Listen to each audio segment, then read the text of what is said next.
This is the Fertile Mindset podcast, where we explore all the emotional aspects of fertility to support you on your path to parenthood. My name is Sarah Holland. I'm the Fertile Mindset coach and a mother to 2 children after my own fertility challenges. I hope you find all the support and inspiration you need within this podcast to carry you forward on your fertility journey towards your own successful outcome. It's also my wish that through listening to these episodes, you rediscover how to enjoy life now and live it to the full while you wait for your baby. Now, let's begin today's episode.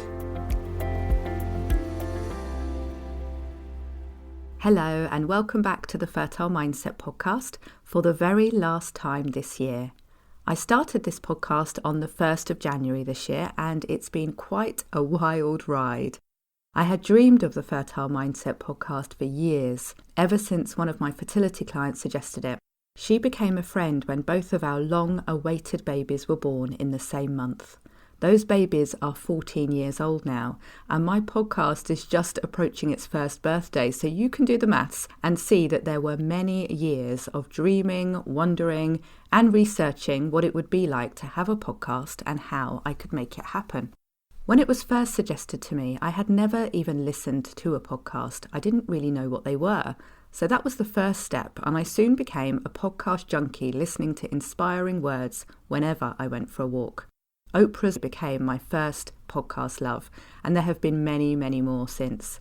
And now my very own podcast is almost 1 year old, and as I think back over that year of podcasting, there are the amazing high points of Apple Podcasts approval after a nail-biting wait, then publishing the first episode, an amazing team of friends supporting its launch, lovely 5-star reviews and emails thanking me for recording the right episode at the right time, giving much needed support. I've had conversations with so many lovely guests on the podcast, and every day I see all the episodes being listened to again and again.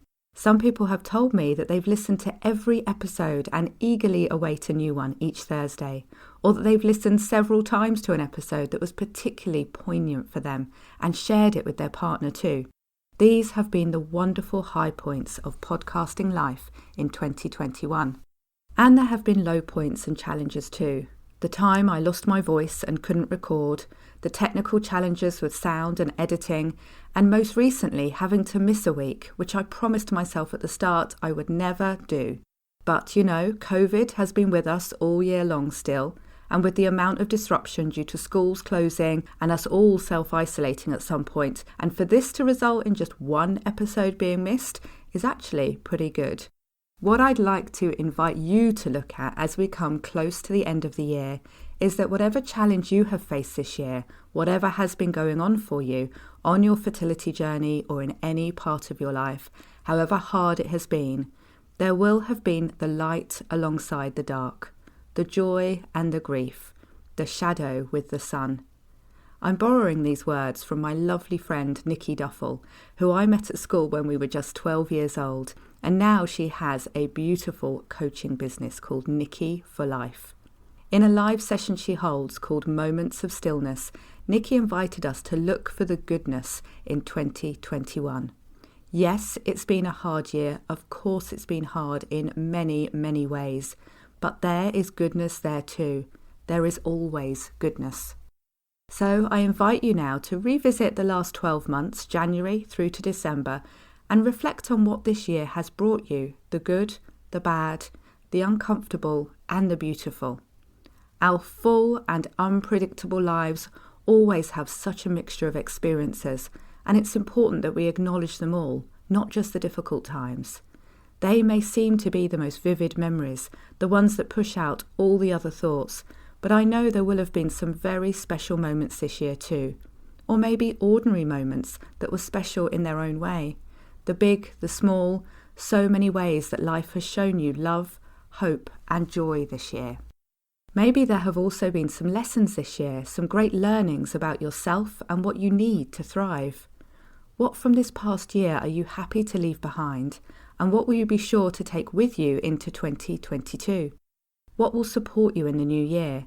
Which people are you going to keep close to you? What do you want to make time for next year? And what are you going to prioritise?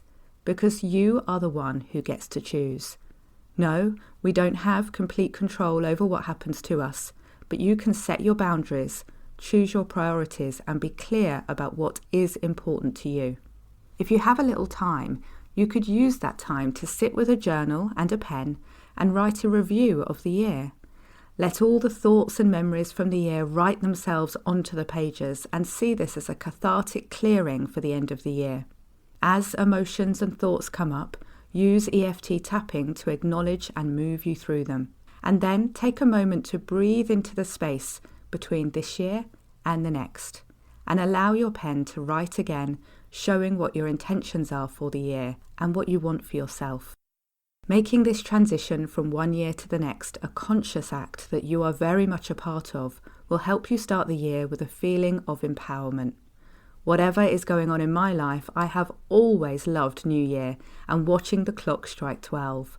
I want to be present for it, to witness it, and to feel the hope of the new year ahead. That's why, no matter how tired I am, you'll never find me sleeping through the new year. Be extra kind to yourself at the end of this year, and choose to end the year on a loving and supportive note. The year may not have gone the way you hoped it would, and you may not be exactly where you want to be in life, especially if you are still waiting for your baby. But you can still end this year in a good place. A day, an hour, a moment. Give yourself that gift of peace. You deserve it. And I promise to spend my last moments of the year in this way too, and stand alongside you. I also look forward to travelling through the next year with you. I have plans underway for both this podcast and Fertile Mindset as a whole, including an exciting new event that's launching in January that feels like some of the most important work I've ever done, bringing effective fertility and emotional support to the world in a very exciting way. Sending you lots of love and good wishes for a happy, healthy and peaceful new year, filled with more moments of joy and, who knows, some wonderful surprises along the way too. I'll see you in 2022. I'm so pleased you're listening to the Fertile Mindset podcast, and now I would love to invite you to join us in the Fertile Mindset Sanctuary.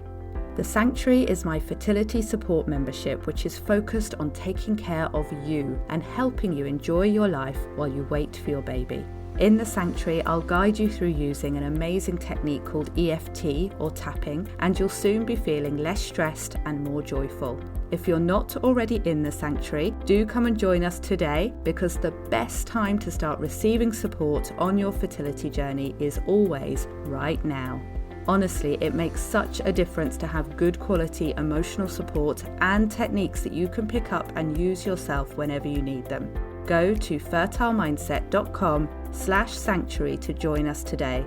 I look forward to hopefully seeing you there and at the next episode of the Fertile Mindset podcast.